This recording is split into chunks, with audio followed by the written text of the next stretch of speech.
It was a Coptic cross from Ethiopia. We'd made a necklace around. And this little girl was just enchanted. She was just, oh, look at that. And she tried to draw it and all the rest of this stuff. As we got up to leave, my wife took off the necklace and handed it to the little girl and said, here, that's paying it forward. That little girl will never forget that. Okay? Hopefully you won't forget this, and what you'll say is, I'm going to help somebody else. This thing is, I help you, you help 2 people, they help 4 people, they help. That's what we're trying to get going. I may be hopelessly romantic, but I think it does work. Okay? Anything else?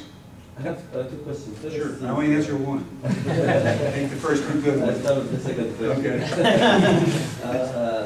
It's like, if I'm aimed to finish my PhD in 2 years or 3 years, no. and still, can I still finish in this time while publishing, for example, 2 papers or something? Yeah, sure. Is it possible? Or is it... Ask the question again, I was talking and I wasn't listening. If I aim to finish my PhD in 2 years, yeah. Okay, and can I still finish in 2 years my PhD and publishing for 3 or 10 papers no. at the same time? No. And this is one of the major cultural differences between Australia, New Zealand, the United States, and Europe. How long does it take to get a PhD? If you went to the if you went here, the answer is 2. Just that quick, 2. Yeah. If you go to the United States, you can publish 2 papers in 2 years. Yeah. Oh yeah, sure. If you go to ask the exact same question in the United States, the answer is 4 to 5. And what's going to happen is they're going to see that you came from Australia. They're going to know in the United States and Europe you only went to school 2 years. Now, would you rather go to a doctor to work on your back that went to school 4 years or 2 years? You better go with one that has 4 years.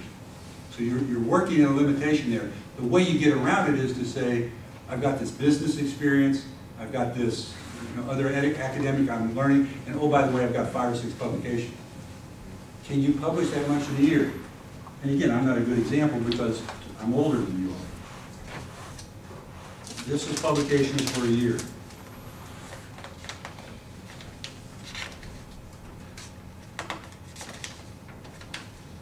Can you do 5? Sure. Work your butt off? Yeah. How many papers did you publish while you are studying at you doing your PhD? University of Arizona, 0. Why? It was a totally different time. It was a different expectation. I went to a school that the dean, I was telling people at dinner, the dean got mad at me if I tried to publish anything. Because we were a private school that they paid a lot of money to go to, and I was to teach students and spend time with students and be involved with their student organizations and all of that stuff. We literally had to sneak around and publish stuff. We were talking about something that happened 35 years ago, so it was a different time. Today, I'm saying, even in Australia, if you want to get at a reasonably good university, you're going to have 2 or 3 reasonably good publications, I think. Natasha? How much do they actually value teaching? It depends on the school. The difference between here and in Bonn is probably fairly significant because the students pay more and they've convinced themselves that they're super teachers. So they've cut back on the amount of research that they do. It depends on the school. I went to this Southern Methodist University of Dallas. It's one of the top 25 schools in the United States. And they just told me, we don't want research, we want outstanding teachers. So I won 12 teaching awards and said, now can I do some research? And I said, okay. Some schools really, in the United States in particular, really pay a lot of attention to it. The Melbournes, the Sydneys, less. Because they're really trying to get visibility in the international world. They're trying to be ranked in the top 100 universities in the world. That's hard to do. If you looked at it, if you haven't, you need to do this. The Financial Times, pull it up tomorrow on the web, look at their rankings of schools and look at the top 40 journals that they've come up with. You should be aware of that. If you're not educated.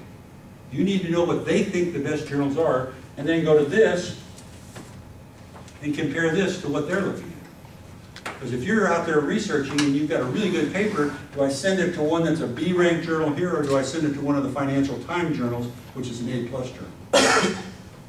That's a strategy. Second question. Related to relationship between supervisor and student. If the students have conflict with the supervisor, what's the It's your fault. It's your fault. What did I tell you last You have to be year? slave. It's your fault.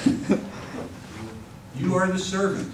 You are not to question. You're to bow your head down. You have to, Is that right? oh, very definitely. Don't think it's not. You're talking to somebody that's got a senior position. You're talking to somebody that's published. You're talking to somebody who controls your life. And you have to understand that at that time. I'm not saying you have to be a sycophant. You don't have to, oh yeah, you're wonderful, and throw flowers when you're walking down the street. But you certainly don't have the right to get in a fight the killer. You're going to lose. They have your career in their hands. And I can drop it, or I can move it along. It's just that simple. You have to be very careful. And again, for some cultures, that's very hard to do, is to hold your tongue. This person is, for a short period of time, is the most important person in the world. That's the way she thinks. I'm most important. If I say, oh, yeah, that's great. Yeah. Now, when you get into doing some research, you can have discussions, but what you don't do is stiffen up and say, no, I'm not doing it. You lose. You will lose. I don't care what the topic is, you'll lose. What if the area is totally not of your interest? Well, you should have the right to select who you work under. Okay? And you should have done your pre-work to figure out that this person doesn't work in the field that you want to work in, and you should have selected another person. You could say, gee, my interests have changed since I've started working. I think I'd rather work over here, having already talked to this person first. But getting in a crossroads with them, you lose. You don't have enough power. You don't have enough influence. This person, if nothing else, will do it just on sheer organizational power. They've got more than you. If he or she asks you something that you cannot do it. Sure.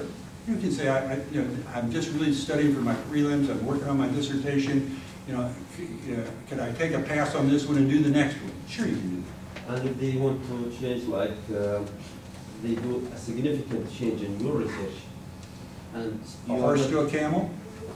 Yeah. Mm-hmm. Yeah. You're gonna produce a camel. Because if you don't, you're gonna have a dead horse. Would you rather have a live camel or a dead horse? I'd rather have a live camel. We like camel more. Yeah. I'd even like to have a live camel.